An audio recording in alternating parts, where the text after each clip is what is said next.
Yang saya agak heran adalah kok saya ini ditakdirkan berada di dalam satu aktivitas yang selalu 24 jam ya.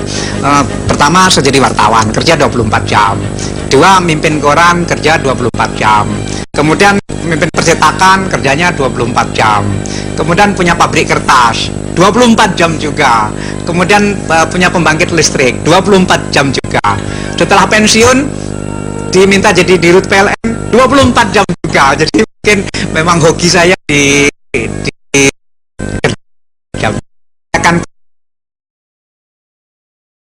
hati saya kena kanker, sirosis, kemudian kankernya sudah demikian parah sehingga tidak ada pilihan lain kecuali hati itu dibuang, kemudian diganti dengan hati baru miliknya orang lain, dan saya harus meninggalkan perusahaan selama praktis 3 tahun. Dan selama perusahaan itu saya tinggal, kemudian anak saya juga aktif di situ. Ternyata perusahaan ini kok maju terus dan nggak ada masalah. Karena itu setelah saya sembuh, saya tidak ingin kembali ke perusahaan. Kemudian rupanya presiden tahu bahwa saya lagi jadi penganggur. Kemudian diminta oleh presiden untuk memimpin PLN ini. Waktu itu saya bilang kepada presiden, Pak, nanti bapak ini dikritik orang, kenapa milih saya?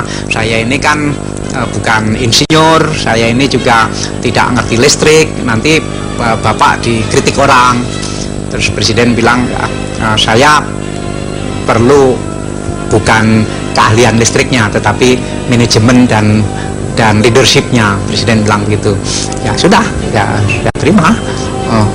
Karena rupanya presiden sudah tidak punya pilihan lain lagi, mengingat situasi perlistrikan waktu itu begitu jeleknya, sehingga presiden kena komplain di seluruh Indonesia.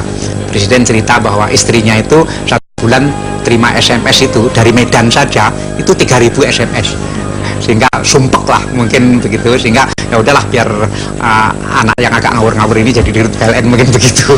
Saya tentu sebagai warga negara, kalau sudah seorang presiden menugaskan, menurut saya tidak ada pilihan lain kecuali siap melaksanakan tugas. Meskipun waktu itu saya memang mengajukan syarat. Pertama, saya ini kan orang sakit, apakah boleh mengemban tugas begini berat di perusahaan yang begini besar? Saya minta bahwa Pak, saya izin mau tanya dokter dulu, dokter membolehkan atau tidak. Kemudian saya ke RRC, diperiksa di sana selama 1 minggu.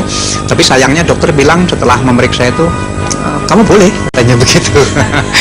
Kamu lebih sehat dari saya, dokternya begitu. Ya udah, kemudian saya pulang, lapor presiden, ya sudah, saya terima amanat ini begitu. Saya ini percaya sekali bahwa kalau listrik ini baik, ekonomi Indonesia ini akan berkembang luar biasa.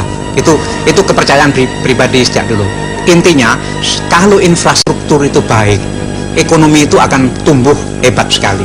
Nah, listrik adalah salah satu infrastruktur yang waktu itu boleh dikata menghambat pembangunan. Dan ini challenging sekali. Karena itu saya terima ini, karena ini sangat-sangat menantang.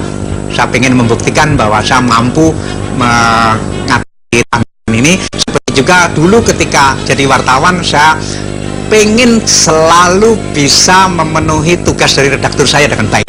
Ya, begitu. Saat ini juga lagi ya. Ya. Kemudian sekarang redakturnya presiden, jadi lebih-lebih lagi harus berhasil. Tidak boleh tidak berhasil. Ya.